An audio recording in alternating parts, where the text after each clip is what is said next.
तो हर लड़की को अपने ससुराल जाना ही पड़ता है, और ये तो हर लड़की के साथ होता है। ससुराल में जाकर एक दूसरे को पहचानना, सबके दिलों में जगह बनाना, सबसे प्यार बांटना, यही तो रीत है।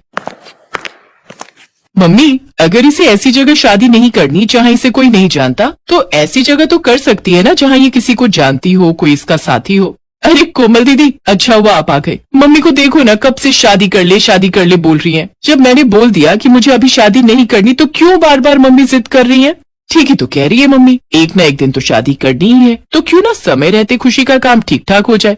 वैसे अगर तुम कहो तो मैं तुम्हें एक सलाह दे सकती हूँ। मेरा इकलौता देवर मोहित अभी नई नई नौकरी पर लगा है और माँ बाबूजी उसके लिए लड़की देख रहे हैं, पर मोहित को अभी कोई लड़की पसंद नहीं आ रही है। अगर आपकी रजामंदी हो तो मैं प्रीति के लिए अपने देवर से बात करूँ मम्मी? ये तो बहुत अच्छा रहेगा कोमल बिटिया। अगर तेरे ससुराल वाले इस बात के लिए मान जाते हैं तो तेरे पापा और मुझे तो कोई ऐतराज नहीं। और प्रीति तू बता? मुझे क्या पता दीदी, आपको जो ठीक लगे वैसे करो। अच्छा मैं अभी आती हूँ। प्रीति शर्मा कर अपने कमरे में चली जाती है। प्रीति और कोमल दोनों सगी बहनें थीं। कोमल की शादी शहर के ही एक बड़े ऊंचे घराने में हुई थी। कोमल प्रीति की शादी की बात अपने देवर से करती है। सब लोग इस रिश्ते के लिए मान जाते हैं, क्योंकि प्रीति के स्वभाव को सब जानते थे। सबकी रजामंदी से खुशी खुशी रिश्ता तय हो जाता है और प्रीति और मोहित की शादी हो जाती है। प्रीति नई नवेली दुल्हन बनी, नए नए सपने संजोए अपने ससुराल आती है। सब कुछ बहुत अच्छे से चल रहा था। दोनों बहनें मिलकर खुशी खुशी घर का काम निपटाती। घर का माहौल बहुत ही शांतिपूर्ण था, पर कहते हैं ना, जहाँ चार बर्तन होते हैं वो कभी न कभी बज ही जाते हैं। कोमल की सास प्रीति के स्वभाव से बहुत खुश थी। एक दिन सास का एकादशी का व्रत था। कोमल थोड़ी देर से सोकर उठी, इसलिए प्रीति ने सास के लिए फलाहार की कई सारी चीजें बना डाली।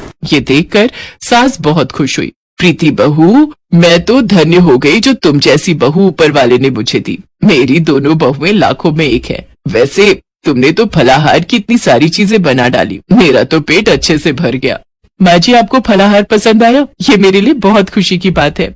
अपनी सास की प्रशंसा की हकदार पहले अकेली कोमल हुआ करती थी, पर अब सास का प्यार बढ़ गया था। प्रीति की तारीफ सुनकर कोमल को अपनी बहन से थोड़ी ईर्ष्या होने लगी, इसलिए उसके व्यवहार में बदलाव आने लगा। कोमल दीदी देखना, मैं कढ़ी बना रही थी। पकौड़ों के लिए इतना बेसन काफी रहेगा ना? देखो प्रीति, अब तुम मेरी छोटी बहन नहीं हो, तुम मेरी देवरानी हो, इसलिए घर की जिम्मेदारियां सीख जाओ। अब हर समय मैं तुम्हें थोड़ी बताती रहूंगी कि क्या सही है और क्या गलत है। खुद भी तो बनाना सीखो, और वैसे भी मुझे बहुत सारे काम है। आज से पहले कोमल ने प्रीति से कभी ऐसी बात नहीं की थी, पर प्रीति इस बात पर ध्यान नहीं देती। अब तो कोमल अक्सर प्रीति को नीचा दिखाने की भी कोई कसर नहीं छोड़ती थी। एक दिन प्रीति ने गलती से दाल में देसी घी के तड़के की जगह तेल का तड़का लगा दिया, जिस पर कोमल उसे टोकने लगी। प्रीति, तुम्हें पता है ना कि माँ जी को देसी घी के तड़के वाली ही दाल पसंद है, फिर तुमने तेल का तड़का क्यों लगा दिया?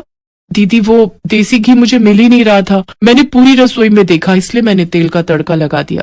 6 महीने तुम्हारी शादी को हो गए हैं, कब तक मैं ही रसोई के सामान की देखभाल करती रहूंगी? तुम्हें भी तो देखना चाहिए। देसी घी हमेशा भंडार घर में रखा होता है, एक बार वहाँ जाकर देख लेती, कम से कम ये गलती तो ना होती। एक बात कान खोलकर सुन लो, यहाँ तुम मेरी बहन नहीं देवरानी हो। कभी ये सोचो कि दीदी दीदी करके तुम मेरी मदद लेकर घर में सबकी तरफदारी बटोरती रहोगी और मैं चुपचाप देखती रहूंगी।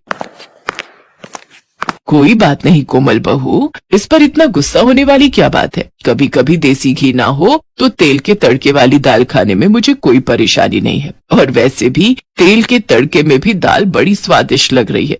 मुझे प्रीति ने ऊपर से सफेद मक्खन डाल कर दिया था, और मखनी दाल तो मक्खन डालकर वैसे ही बहुत स्वादिष्ट हो जाती है।